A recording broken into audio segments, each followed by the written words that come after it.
galera do canal, beleza? Meu nome é Nivren e hoje eu vou apresentar pra vocês Shouwa Genroku Rakugo Shinju. Então sem mais delongas, bora lá! Shouwa Genroku Rakugo Shinju é um mangá escrito e ilustrado por Haruko Kumota, de março de 2010 a junho de 2016, totalizando 10 volumes. Antes de eu começar a falar sobre o enredo do mangá, eu preciso que vocês primeiro entendam o que significa realmente Rakugo.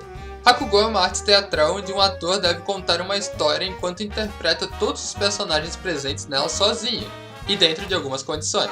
E elas são: o ator precisa estar ajoelhado, ele só pode utilizar dois objetos para auxiliá-lo, sendo que um deles é um leque e o outro um simples pedaço de pano. O estilo da história que será contada depende do ator.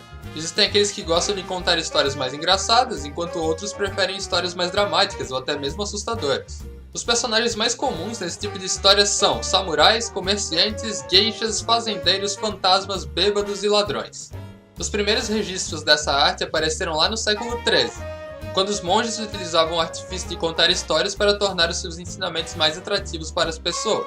Entretanto, o termo Rakugo só começou a ser utilizado lá pela metade do período Meiji, onde começaram a surgir teatros especificamente para se assistir Rakugo, Kabuki e Bunraku.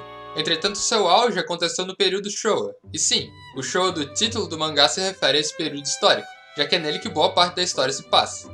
Bom, depois de explicar tudo isso, vamos ao enredo de Shouwa Genroku Rakugo Shinju. Bem, tudo começa quando um ex-presidiário chamado Iota termina de cumprir a sua pena na prisão, e parte em busca de seu ídolo, o Rakugoka da oitava geração dos Yakumo. Yotaro passou a ter uma enorme admiração por ele após ter assistido uma de suas apresentações na prisão. O seu fascínio foi tanto por aquela performance que tudo que ele mais queria era recomeçar a sua vida como discípulo de Yakumo. Entretanto, o que ele não sabia é que Yakumo não possuía interesse algum em passar a sua arte para frente, o que culminou em uma dura rejeição no primeiro momento. Diferente do que pode estar parecendo, essa história não foca no presente de Yakumo, e sim no seu passado, muito antes dele ter esse nome. Então é possível dizer que metade dessa história é um enorme flashback, que contará toda a trajetória de Yakumo como Rakugoka, além de nos apresentar outros personagens muito importantes, como seu mestre e o seu rival, que mesmo sendo aluno do mesmo mestre que ele, seguiu o Rakugo da linhagem Sukeroku ao invés do Yakumo, sem falar que o estilo de interpretação dos dois era completamente diferente. E não me entendam errado quando eu digo que metade da história é um flashback. Eu não digo isso como algo ruim, muito pelo contrário, pois por ser um flashback tão grande assim, esse passado é muito rico e interessante de se assistir. Em suma, o que essa obra faz é nos contar uma enorme história de vida, indo da infância até a velhice de Yakumo. Se eu falar mais do que isso, seria considerado spoiler, então apenas assistam e se preparem para acompanhar uma das histórias mais bem trabalhadas da atualidade. Agora eu vou falar um pouco da autora da obra. O seu nome é Haruko Kumota, e a sua idade é desconhecida. Kumota é uma autora muito peculiar, já que todas suas obras anteriores a essa são classificadas como yaoi, ou seja, romances homossexuais entre homens. Nenhuma dessas obras é lá muito grande, então se você gosta do estilo artístico dela e curte um BL, talvez isso te interesse. Lembrando mais uma vez que essa história que eu estou citando não aborda essa temática, para a felicidade ou infelicidade de alguns.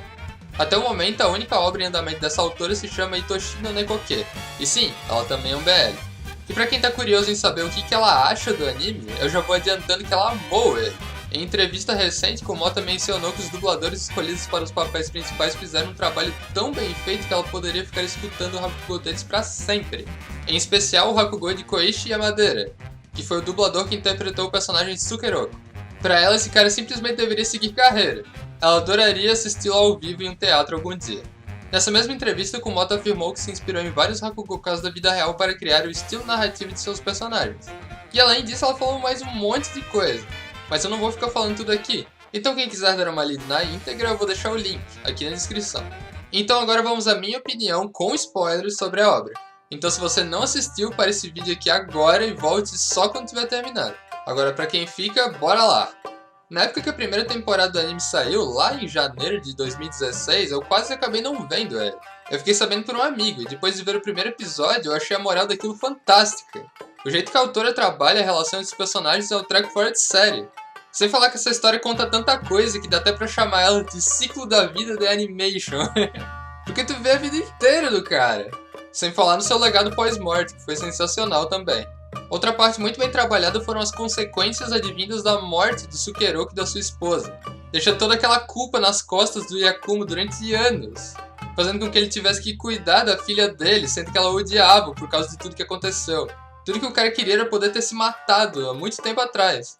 Mas as coisas maravilhosas que aconteciam na vida dele simplesmente deixavam aquilo impossível de se fazer. Ele não conseguia ter força de vontade suficiente para se matar. E isso fica muito evidenciado em muitos momentos.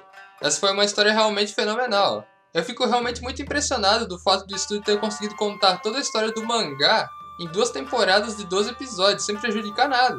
As cenas onde os personagens acabavam recitando as obras se tornavam algo meio familiar para mim depois de um tempo. Eu começava a ouvir as histórias e eu já sabia qual que era. Era como se eu estivesse indo para um lugar desse para ouvir aquela mesma história sendo interpretada por outra pessoa. É um sentimento muito legal. E eu espero que todo mundo que gosta de Slice of Life tenha a oportunidade de trombar com essa obra algum dia. Porque pelo menos pra mim valeu muito a pena. E falou, galera!